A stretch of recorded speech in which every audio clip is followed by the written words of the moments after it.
in the life of the people. The country is still borrowing aggressively, much more than before in our history. So if you put all these pictures together, they're not pretty. The pretty thing for the president to do is to do what? Begin campaigning well ahead of time. I said it on many other studios.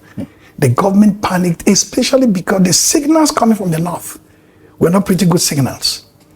The idea for the president is that if we paralyze, pulverize, and neutralize the political south as the only standing force, then he can levy political war on the north.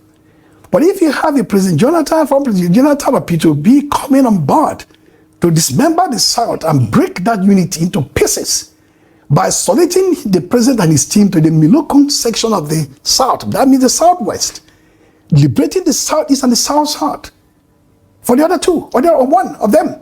It means the North will now settle the score for two certain brothers in a very, very strong, robust political context. Hello everyone, welcome back. So my people, before I allow you guys to listen to that powerful political analysis from Professor Udenta, what he said concerning Tinubu administration and what is going to happen in 2027 election, like Bashir Ahmad, the former spokesperson of Buhari, is under fire. My people, internet is burning. Like, this man cannot defend himself anymore. Like, Nigerians are giving him woto over this particular post. Let me read that what he said. He said, wow, it is important to point out that out of the 12 chairmen who have led the Independent National Electoral Commission, INEC, since its inception, 10 have come from the south, while only 2 have come from the north. This stark imbalance should raise questions about equitable representation in one of Nigeria's most critical democratic institutions. He now posted this particular one, INEC chairman from inception to date, like the zone they come from and their names. My people, please screenshot it so that we know where this man started from. He started from 1964, like 1964. But when you come to people that rule Nigeria, these people will start from 1999. Like, sometimes the Northerners are taking Nigerians for granted. Like, they think say we no get sense. Let me read that, like what Nigerians are saying under this particular post. This person said, now you remember to go as far as 1964 and not 1999, right? When you wanted to prove that the South had ruled Nigeria more than the North, you will start from 1999. But today, we need to go back. The joke is on you. I can almost bet the next chairman is coming from the South. And another person said, when it comes to appointment, you remind us that Nigeria began in 1960. But when it comes to presidency, you suddenly act as if though Nigeria only began in 1999. And another person said, this is how to know they are all foolish and selfish. When they talk about presidency, to them it started in 1999.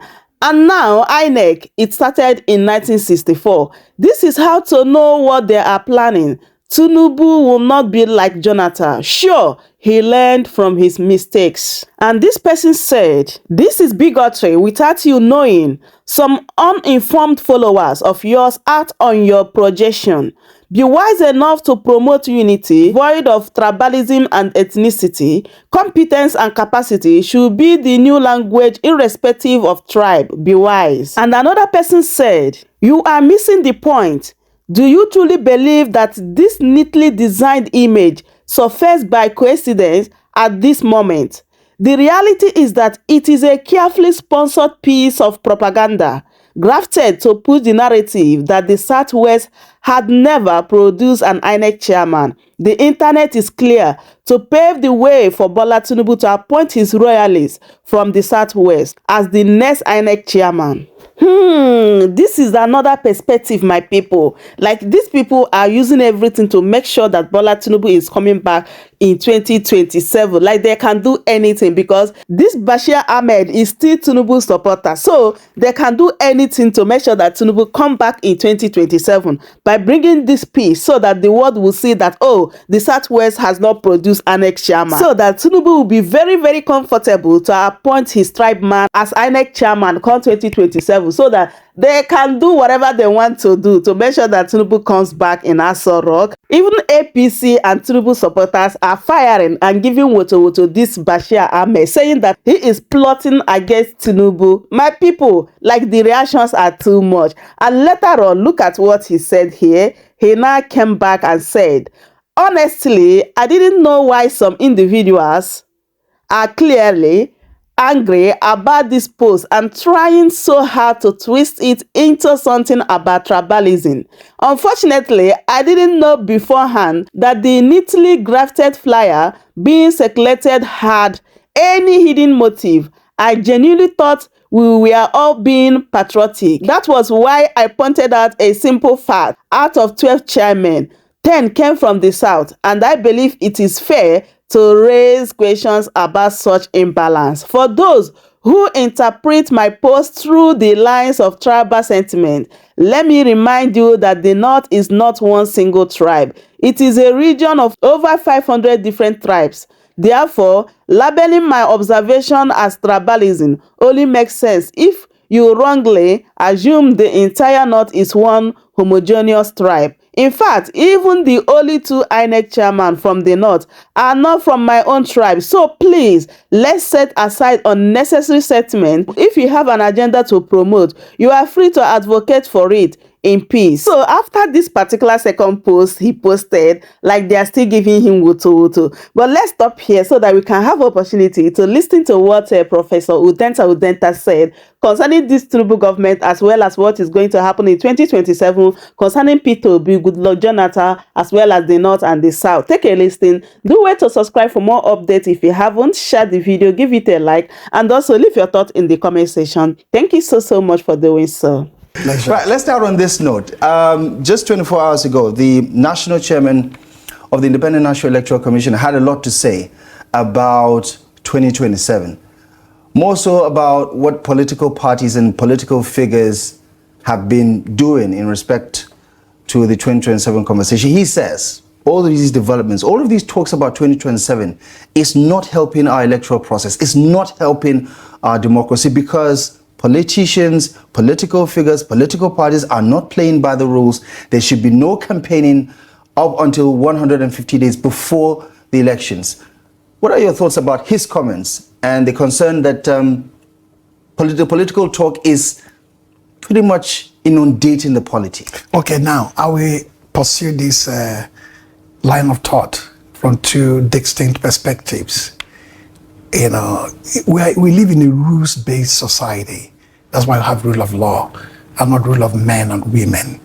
So I know what the law says, whether the law is right or wrong. Somehow you respect it until we change the law.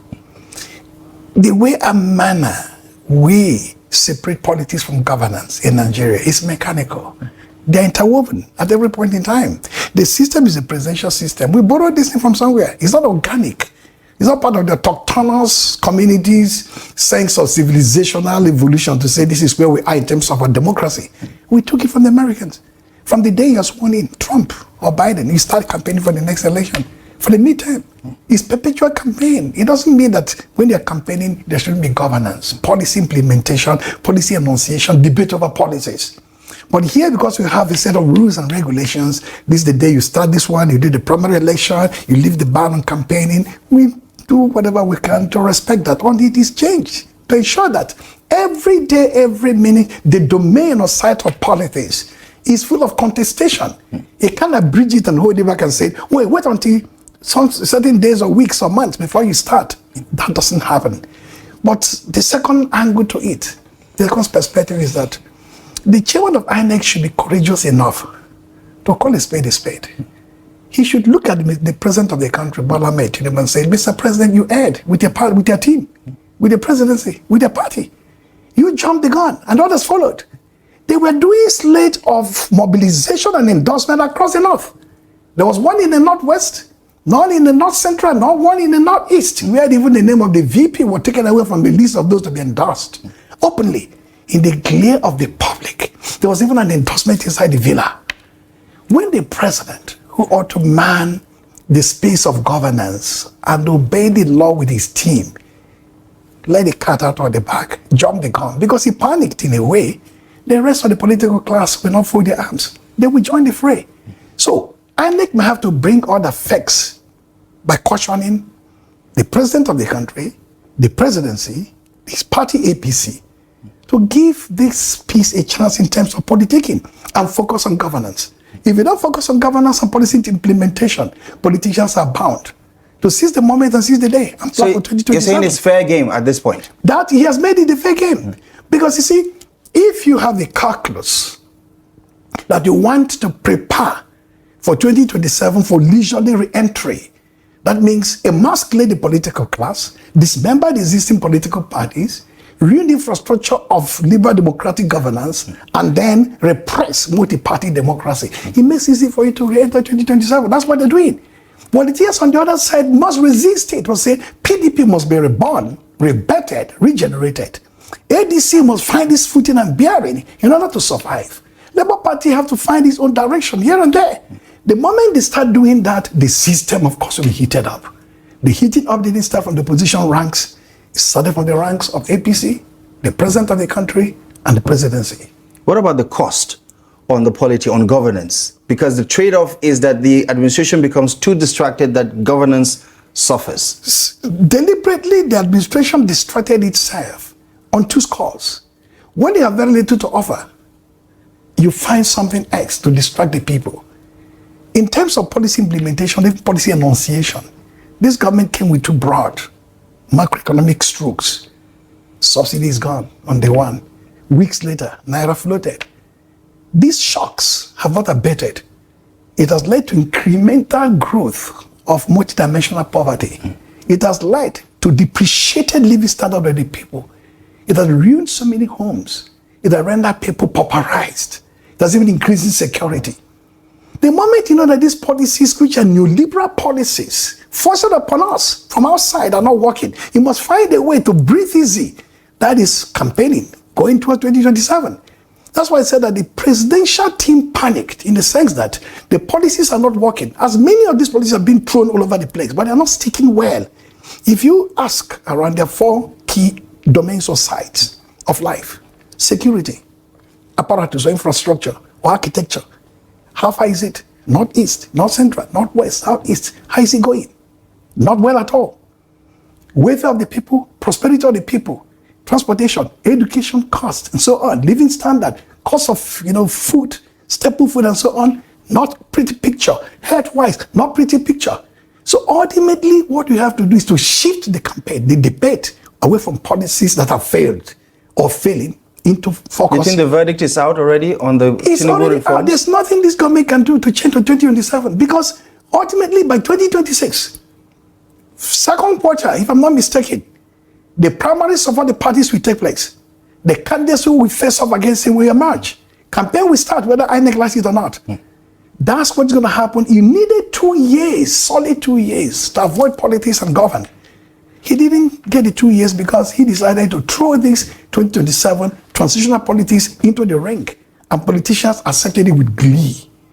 So the blame should clearly focus on the government of the day that should have been consistent with bringing up pro-people policies and programs that will uplift the living standard of the people, attenuate poverty, lead to incremental growth of national prosperity, capacity, building in terms of our industrial production, Naira strengthening. Again, most crucially, the removal of subsidy with all the billions now released. What's the impact on the life of the people? The country is still borrowing aggressively, much more than before in our history. So if you put all these pictures together, they're not pretty. The pretty thing for the president to do is to do what? Begin campaigning well ahead of time. I said it on many other studios. The government panicked, especially because the signals coming from the north were not pretty good signals. The idea for the president is that if we paralyze, pulverize, and neutralize the political south as the only standing force then he can levy political war on the North.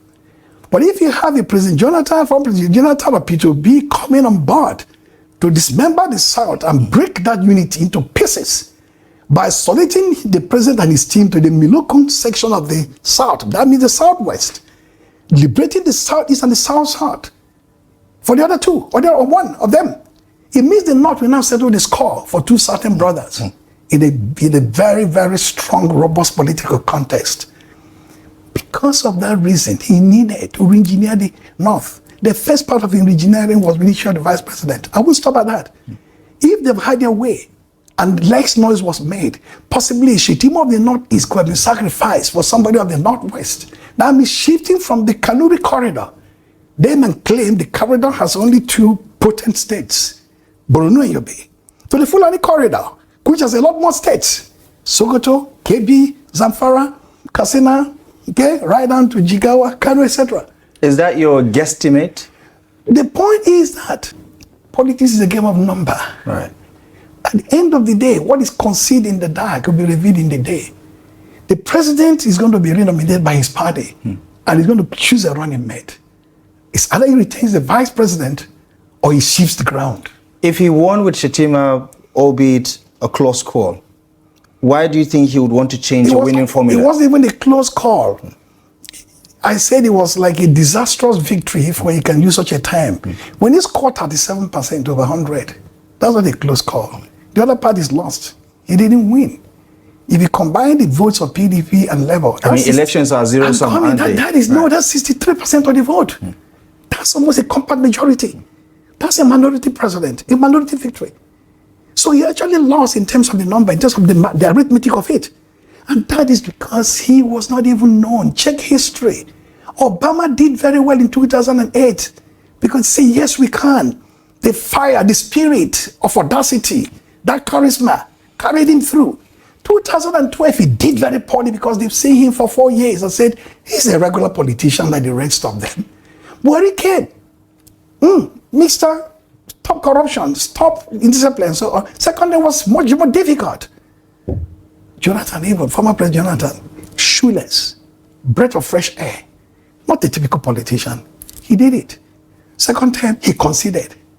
So this president will not do as well in 2027 as he did in 2023. Something rubs off you, except your achievement is spectacularly exaggerated or extravagant. And you don't think Tinubu would survive a referendum in 2027? He can see that 27 will be a referendum on his own governance. It will be a promise of a better tomorrow. He just said, for 4 years, he gave it to me. I removed subsidy, life is better for you. I floated in Naira, everything is fine. Education is good, transportation is nice. The money I've given to the workers is solving their problems.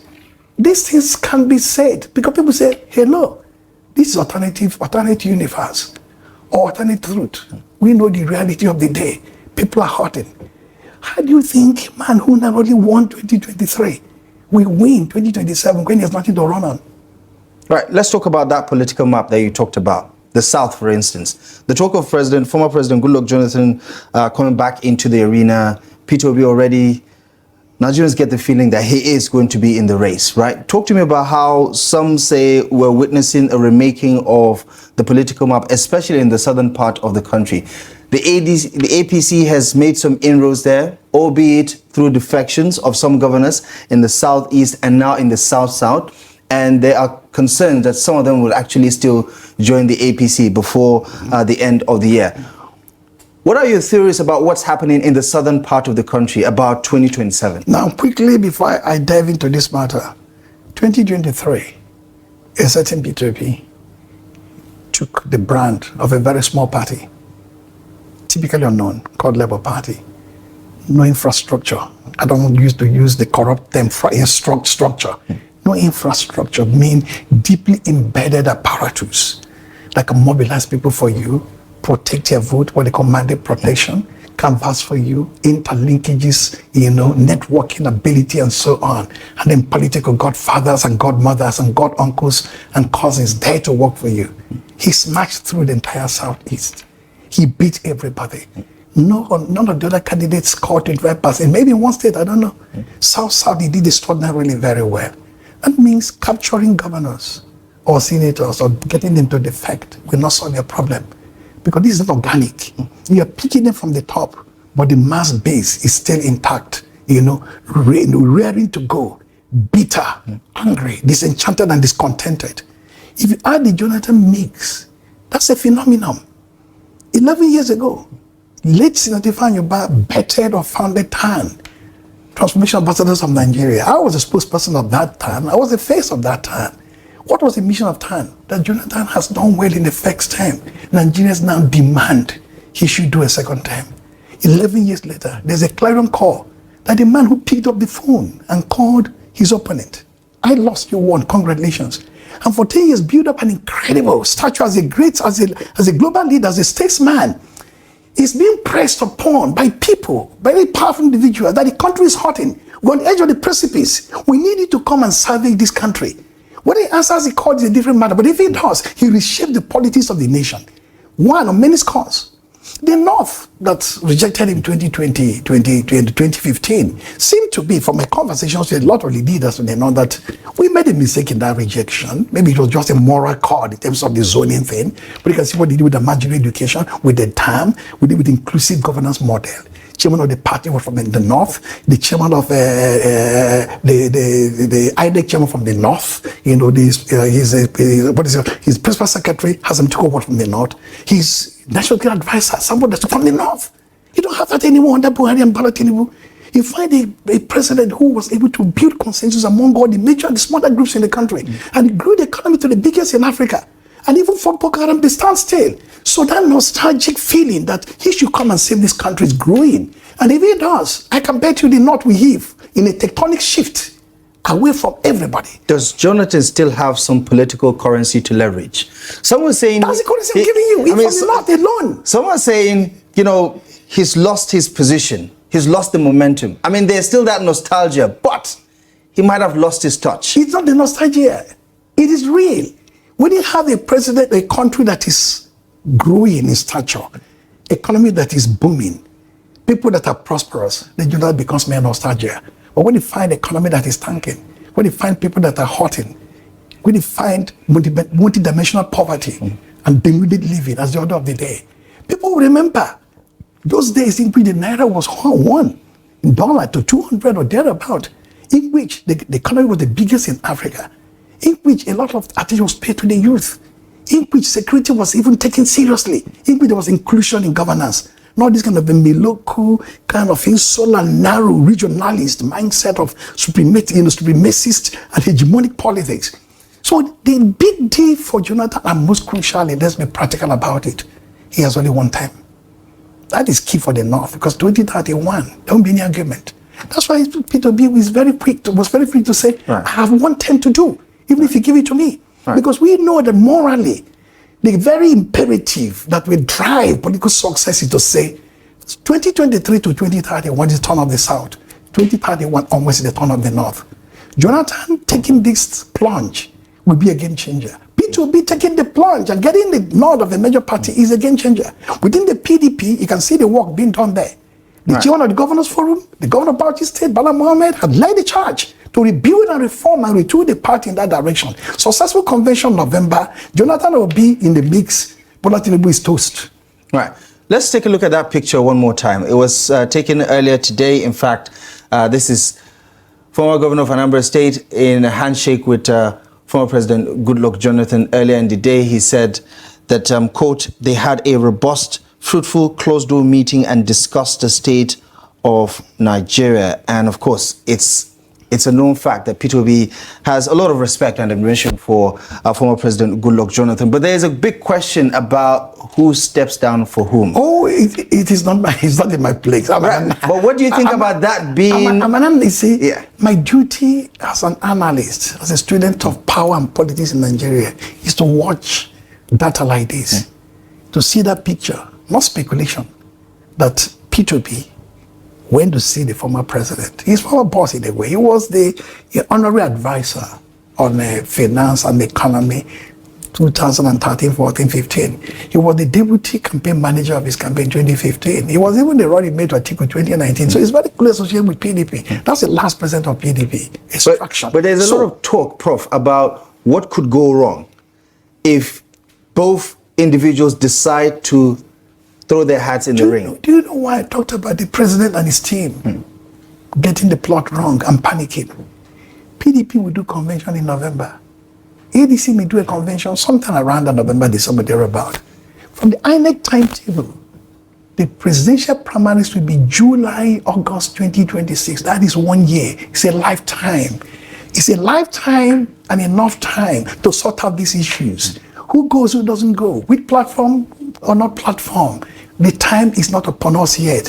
What upon us now is to ensure that these incredibly resourceful individuals, the former president, the disruptive leader of the Biden movement, and then a reborn in the PDP, are all there witching. And even to an extent, a reborn ADC with a new life given them by INEC there, will be there to shepherd opposition politics that the president and his team never thought would happen. The idea was that these parties will collapse before 2026, 27.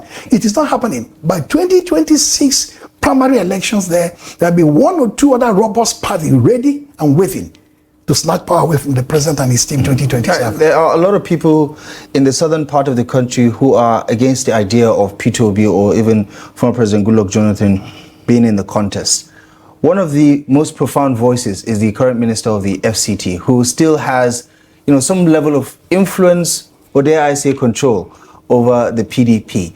What do you think about people like that who are outrightly advocating and campaigning for the president's re-election, still having some sort of influence in the main opposition party like the PDP? The PDP, like every other political party, is composed of interlocking structures, or interdependent structures with close affinities.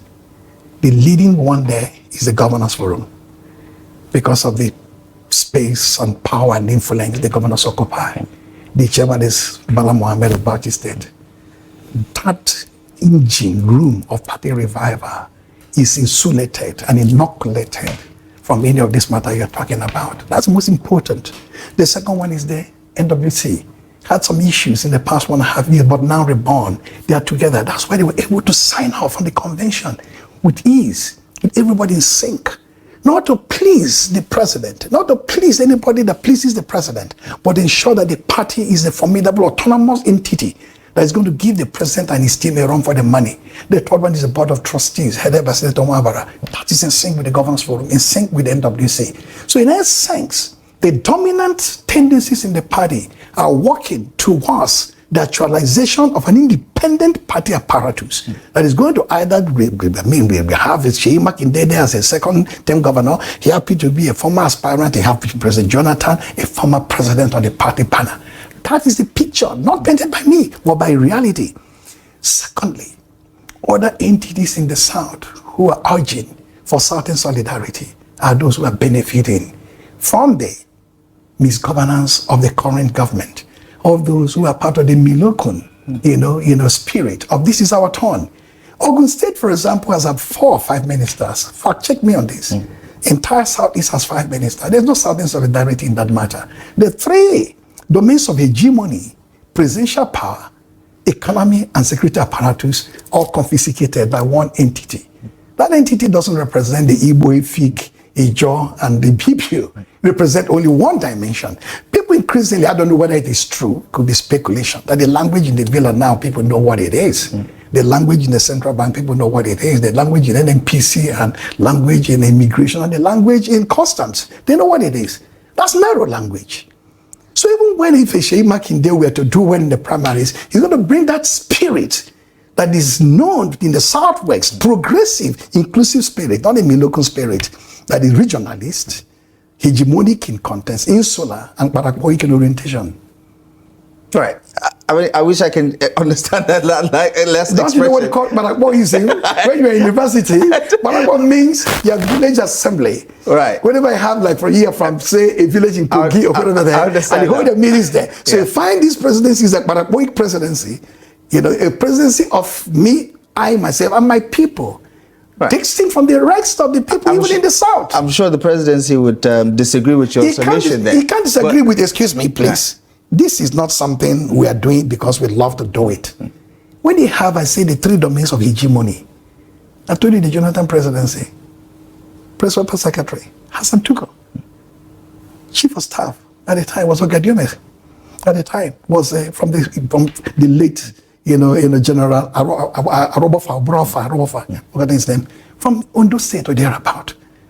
The National Security Advisor, Sambo Dasuki, INEC chairman from the north. Tinubu would say the same. He has the NSA from Adamawa State. Yes, I know. Yeah, the INEC I know. But if you look at inside the villa itself now, the forces there, if you take the security apparatus, take the army chief, to the degree even that an army chief was abroad for a long period of time, we have a country suffused with generals. Suddenly a new term emerged, acting army chief, from the same stock. He's never done in the army. No, he's not done in the army. He have the police. He have the DSS.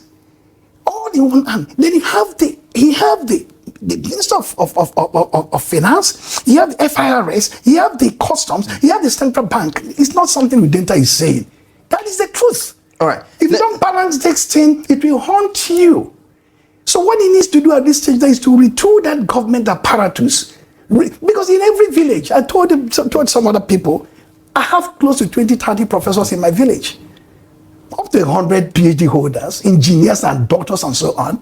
So don't tell me because they have your people, they are important, they are gifted. There are people gifted across the country. All right. Balance this thing. Obasanjo did it in 1999. All right, let's segue a little bit because, I mean, the presidency has shared a lot of data around how fairly balanced the administration is. We know the data there. If there's a job you give somebody, and you give the group, you say, give me this job, take 40 of the other one. We understand all that. Okay. You can't confuse anybody with data. All right. You talk about Peter Obi and former President Goodluck Jonathan and how they do have a good chance of upsetting the Tinubu re-election bid. What about what's happening with the ADC? What about Atiku Abubakar? Now, where does he fit into your calculations? Now, let me put it this way.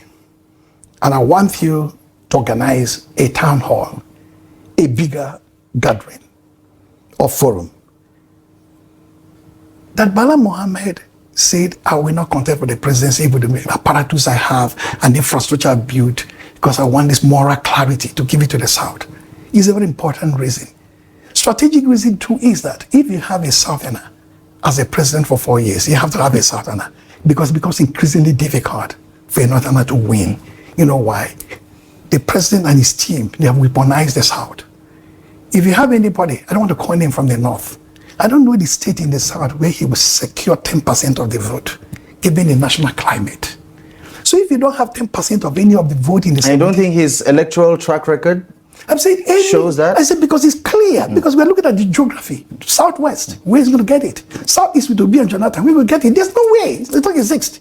Only in the figment of anybody's imagination. So if you are denied 25% in 17 states and you do the repeat election 34,000 times, you will never win. In that sense, no Northerner given today's environment will win election in this country with the presidency. I want that debate. In 2027. 2027, I want that debate orchestrated. Right. But you can see a Southerner, Whoopi did it. Not only did he well in the South, he did well in the so-called middle belt. Did well in FCT, did well in Nasarawa, Plateau, Benue. So there are many segments of the North where a certain president, a certain candidate like Obi or Jonathan, we do well. But it's going to be difficult for a Northerner now, given it's a turn of the South, to do even well in one state of the South. All right. Finally, before we go, your analysis on the possible outcome of the next general election seemed to me more like a prophecy than a prediction. Why are you so confident that Tinubu will lose in 2027? My take is simple. If the president just managed to squeak through 2023, when it was almost an unknown at the presidential level of power, not the regional level of power, and the experience in history has shown that president dropped 2, 3, 4 points from where they were when they came in. Jonathan did, Buhari did, Obasanjo did, Obama did, everybody did. Even Trump lost second time. There is no way he will do better with the state of the economy and the state of insecurity and the state of poverty. So what we're saying is that the moral clarity, that imperative force that impelled President Jonathan in 2015 to pick up the phone, call Buhari and say, I lost, you won, congratulations.